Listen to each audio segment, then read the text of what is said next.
agradecerte por permitirme esta entrevista que pues contribuye bastante a mi trabajo de grado. ¿De qué se trata el trabajo de grado? Como te comenté alguna vez, es un análisis comparativo de estrategias de comunicación y políticas públicas de diferentes ciudades que incentivan el uso de la bicicleta. Entonces, me gustaría realizarte esta entrevista. Y pues tú desde la comunicación estratégica, me gustaría saber cómo incide la cultura y la identidad en la consolidación de estas estrategias y estos procesos respecto a este medio de transporte y pues otros aspectos relacionados. Bueno, y pues ya entrando en materia, la primera pregunta que me gustaría hacerte es si conoces algunas estrategias comunicativas o políticas públicas que fomenten el uso de la bicicleta. Particularmente la de acá de Bogotá, algunas menciones a ciudades como por ejemplo en Barcelona y percepciones de personas que viven en otras ciudades sobre lo que observan aquí en Bogotá. Esa sería como mi base de conocimiento para responder. Dale.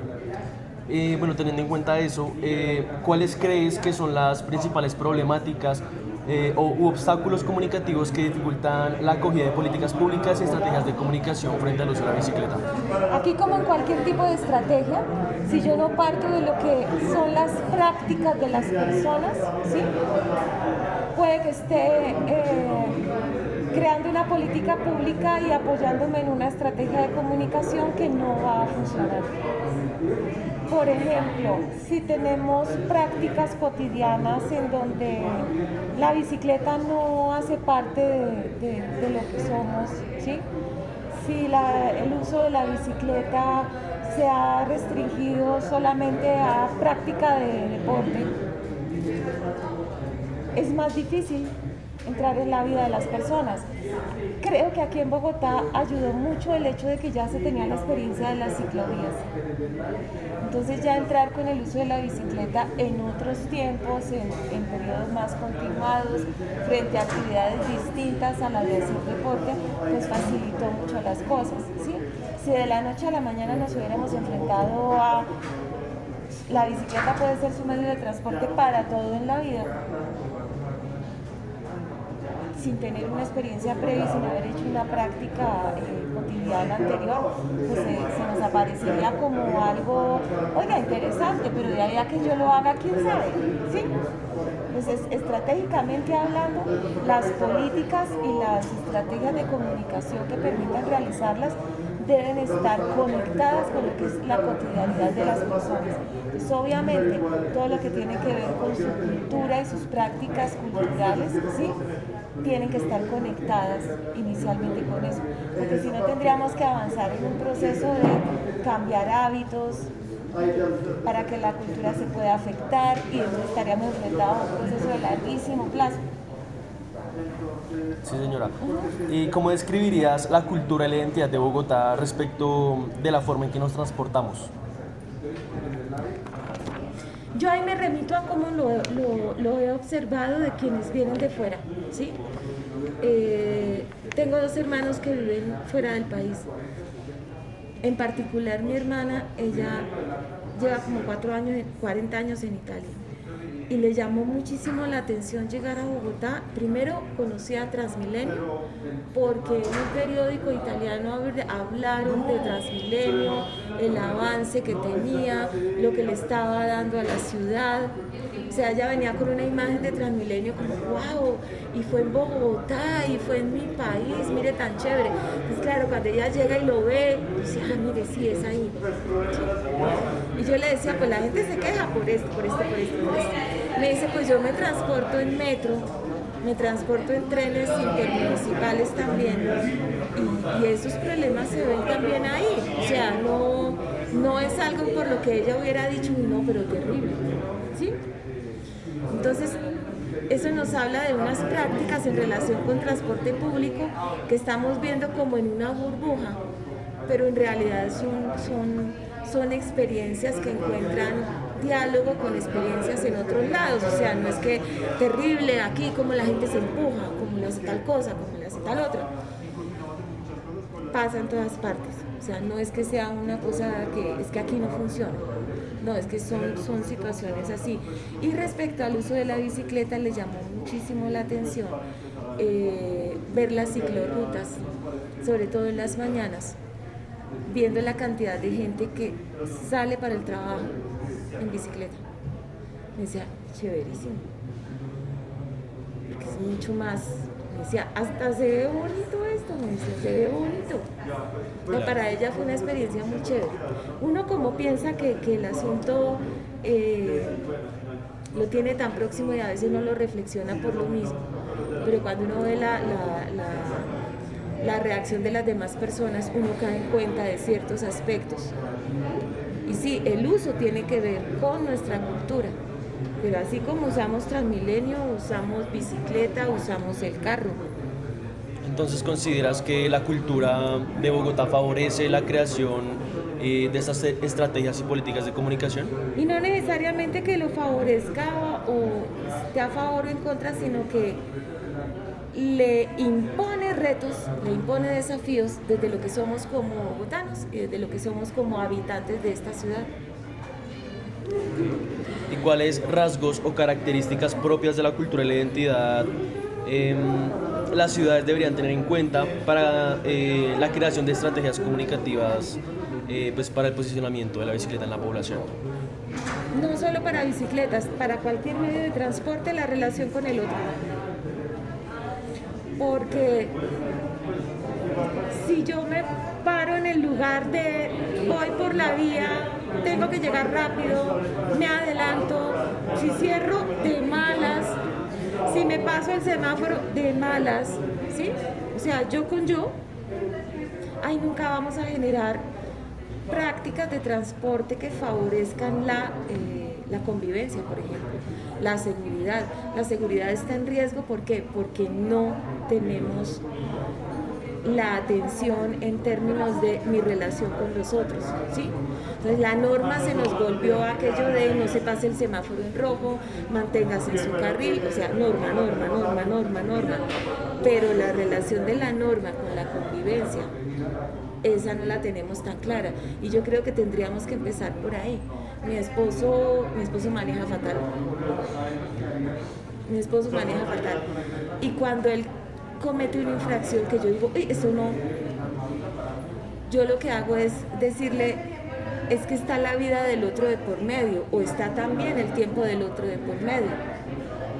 O sea, no es solo su necesidad de tener que salir corriendo, sino también el tiempo del otro, el espacio del otro, mi relación con el otro. Y no es cuestión de, entonces le dejo pasar a todo el mundo, como me dijo una vez. Le dije, no, es que las normas están hechas para que podamos vivir en convivencia, tengamos una convivencia sana, ¿sí? Es como las normas de protocolo, cuando empiezan con cuál cubierto empiezo. Es sencillo, es puro sentido común, es que nos falta sentido común, es puro sentido común. ¿Cuál tenedor? El primer plato, ¿se come con tenedor? Sí, el que está en el extremo. Esa es la norma. ¿Por qué? Porque las normas están hechas es para hacerle la vida amable a las personas y para que puedan sentirse bien donde están. Si yo corto esa relación y dejo solamente la norma, pues los dejo en la posición de, y si se da salto, ¿qué me importa? No hay policía, no me ve, y entonces yo sigo derecho. Ahora, ¿qué tan posible consideras que es cambiar la cultura de una ciudad en la que prima el uso de vehículos automotores a una ciudad con una cultura que favorezca más el uso de medios sostenibles como la bicicleta? Oye, esa sí me la puso difícil. Cambiar cultura es a largo plazo. O sea, olvídese que uno va a generar un cambio de cultura, un cambio cultural, que sería la expresión correcta, un cambio cultural de la noche a la mañana. En el corto plazo yo lo que puedo cambiar son ciertas prácticas, esperando que en el futuro esas prácticas se conviertan en hábitos y que esos hábitos en el futuro se conviertan en parte de nuestro lenguaje y por lo tanto haya una afectación en nuestra manera de ser, de pensar, de sentir, en nuestra cultura, ¿sí? ¿Crees que esos cambios sea algo que ha ocurrido en Bogotá respecto al uso de la bicicleta? Por ejemplo, eso pasó con el uso de la bicicleta. Antes ya teníamos la experiencia con Antanas Mocus, que nos llevó a ciertos cambios de práctica para mejorar la relación y la convivencia entre las personas. Por ejemplo, ese nexo entre relación de convivencia, bienestar, lo perdimos. Ahora se nos volvió que se hace, que no se hace. Y por ahí no funciona. Pero sí es posible porque hemos tenido experiencias en donde sí se han dado cambios en la cultura ciudadana, que sería el caso. Ahora es, si yo ya acepto la bicicleta, si la veo como algo normal, cotidiano en mi vida como habitante de esta ciudad, muy seguramente eso lo pueda yo seguir desarrollando. Ahora, el paso para carros y eso, ahí entra un componente que es bien crítico y es la industria. Si la industria no quiere, póngale la firma que esto no avanza. No avanza. Por ejemplo, con lo de dejemos de hacer extractivismo y más bien generemos industria. ¿Cómo se le ocurre? Países que han eliminado el extractivismo en este momento están en crisis. No, hermano, no están en crisis. Eliminaron el extractivismo es porque esos recursos lo destinaron para generar industria. ¿Cómo es posible que un país como este, que produce el mejor café del mundo, lo tenga que comprar ya procesado a firmas extranjeras? Y en todos estos años no hayamos sido capaces de generar nuestra propia industria. Igual sucede con este tipo de actividad comercial. Es que es muy cómodo, extraigo, vendo. Y ahí hay muchísimos intereses económicos de por medio. Entonces, esa puede ser más la dificultad. Superada esa dificultad, o por lo menos sabiendo cómo se puede manejar, ya lo otro es generar experiencias. La experiencia es lo que más genera cambios. Ok, pues de acuerdo con eso, ¿qué incentivos deberían ofrecer estas campañas comunicativas a la ciudadanía y pues como también mencionas a la industria para posicionar la bicicleta pues como medio de transporte en las ciudades?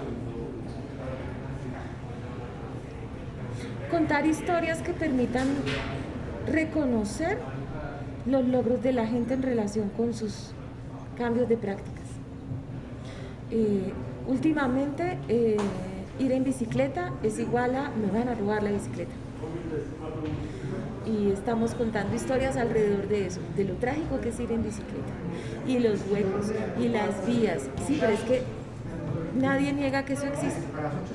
Pero también existen otras experiencias que le han dado a las personas, por ejemplo, ganar el tiempo. Yo tengo estudiantes que llegan a la universidad en bicicleta y el día que no la pueden traer es una tragedia. Me demoré, profe, usted no se imagina. ¿Y en qué se vino? Me tocó coger tal cosa, tal.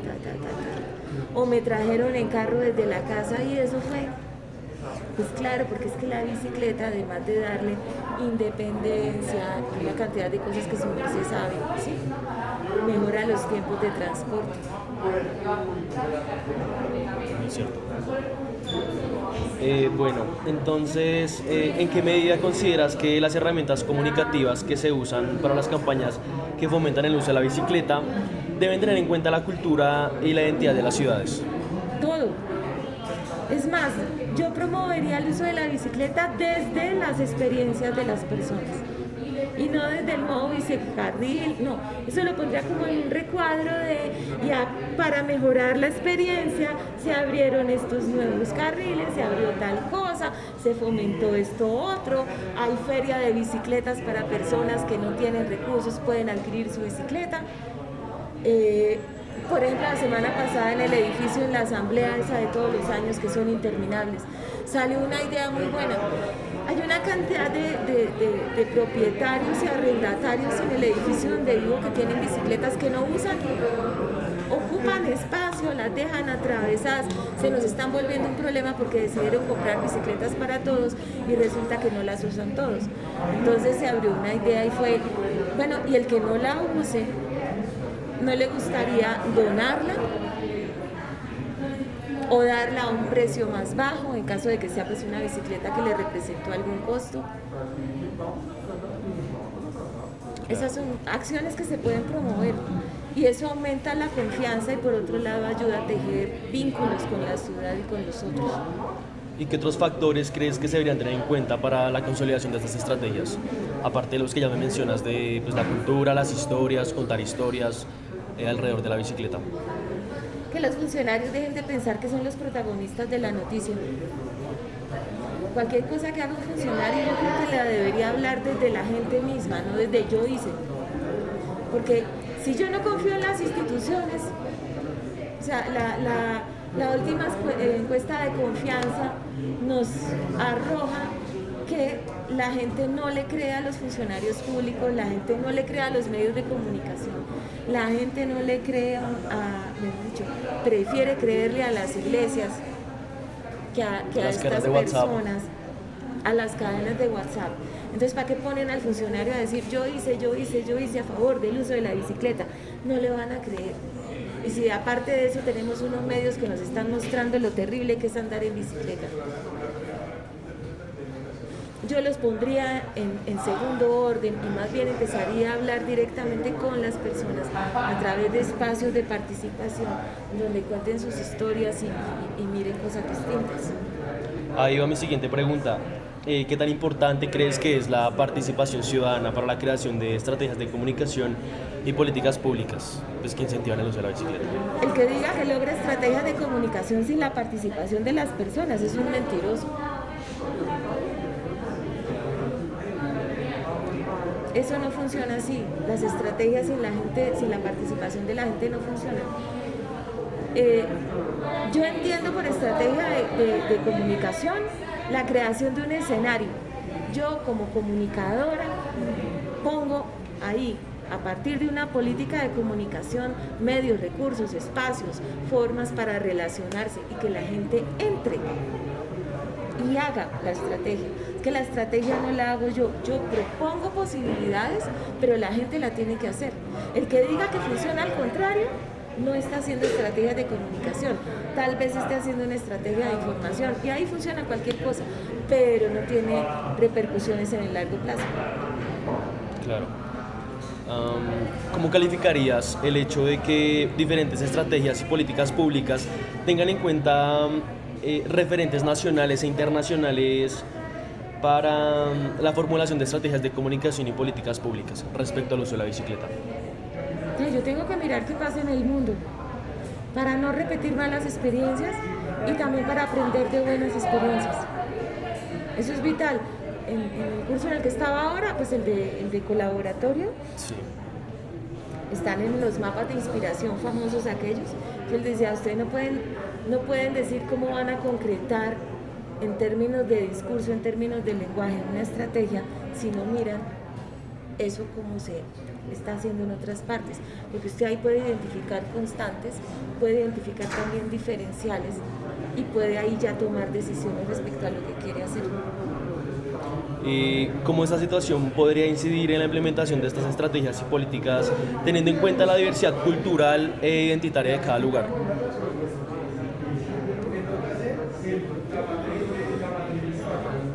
Prácticas. Si yo me voy a cómo usan la bicicleta los costeños, cómo la usan los bumangueses, cómo la usan los bogotanos, pues sí tendré unos referentes que tal vez me ayuden a tomar decisiones respecto a ciertas cosas, pero independientemente de qué cultura regional vienen, independientemente de experiencias previas que son importantes, la relación que establecen los sujetos con la ciudad sí me va a dar una pista muy importante y esa relación la expresan en sus prácticas. Yo recuerdo mucho a mi papá era bogotano, de esos cachacos, y él se quejaba cuando venía a Bogotá, terminó viviendo la mayor cantidad de su vida en Bucaramanga. Él cuando llegaba a Bogotá le daba como, decía, Bogotá ahora no es de los bogotanos. ¿Por qué? Porque él extrañaba las prácticas aquellas de los cachacos, las familias bogotanas. O sea, yo ahora encuentro una ciudad distinta. Yo le decía, pues es claro, porque cada quien que viene de otro lado trae sus historias, trae su experiencia, pero teje un lazo particular con la ciudad. Hay zonas de la ciudad, por ejemplo, yo viví una vez en un sector cerca a estación de Transmilenio. Y cuando uno vive cerca de una estación de Transmilenio, el flujo peatonal por esa zona parece un hervidero. Como no es mi espacio, yo no tengo vínculo con ese espacio, yo boto el papel, yo me paro donde se me da la gana, yo hago lo que quiero, yo trato al otro, no me importa, porque es un espacio de paso, no tengo vínculos. Cuando yo empiezo a tener vínculos, empiezo a tener la construcción de territorio. El territorio no es lo físico, el territorio es qué construcción de vínculos genero yo con ese espacio, y eso es lo que me construye territorio. Entonces, hay partes de la ciudad que tal vez sean espacios de nadie, y hay zonas de la ciudad que ya son territorio de comunidades. Y aquí se nos ha olvidado mirar a las comunidades. Y en la comunidad está el germen de esos vínculos. Las comunidades deciden cómo se van a hacer esos vínculos. Es de que se meta alguien ahí y haga algo que vulnera ese vínculo, lo sacan. Usted aquí no es bienvenido. Y se lo hacen saber de muchas maneras. ¿Por qué? Porque les está violentando el territorio. Entonces, eso es lo que hay que buscar. Eso es lo que hay que buscar. Más que pórtese así, no, generemos vínculos. Y eso tal vez nos permite entender cómo va a ser la relación con nosotros. Dale, profe. Y por último, me gustaría preguntarte, ¿cuáles consideras que debería ser el porvenir de las estrategias de comunicación que incentivan el uso de la bicicleta de acuerdo con el desarrollo y la efectividad de las políticas y estrategias ya implementadas? ¿Qué aspectos a mejorar destacarías? Y ahí hay como 5 preguntas. Barájenmela más despacio. A ver, la primera parte de la frase, ¿qué era? La primera es, ¿cuál consideras que debería ser como lo que viene, lo que debería ser de las estrategias y las políticas de comunicación de acuerdo a lo que ya ha pasado? Si soy coherente con mi propio discurso, yo diría que la estrategia está en la construcción de territorios, a partir de la experiencia de las comunidades. Y es ahí a donde deben ir las políticas, y es ahí a donde deben ir las decisiones de las entidades públicas. Porque de lo contrario, pues, la vida de la sociedad va por acá y la vida de las instituciones va por otro lado. Y para colmo de males, no confían en ellos, pues ahí sí no tienen nada que hacer. Entonces van a tener que seguir tomando decisiones de castigos, multas, y eso no genera colectivo, eso no produce territorio. Es como según no se puede usar el parrillero de ahora en adelante. Yo pensaba, Dios mío, y la gente que vive de actividades que le exigen llevar a alguien con ellos, ¿qué va a hacer? ¿Comprarse otra moto y andar los dos emparejados? O sea, esas son cosas que no tienen sentido. O sea, comunicacionalmente eso no tiene sentido. Y lo que hace es generar rechazo. Generan rechazo. Dale, profe, eso sería todo. Muchas gracias por esta entrevista. A ti. Y ya.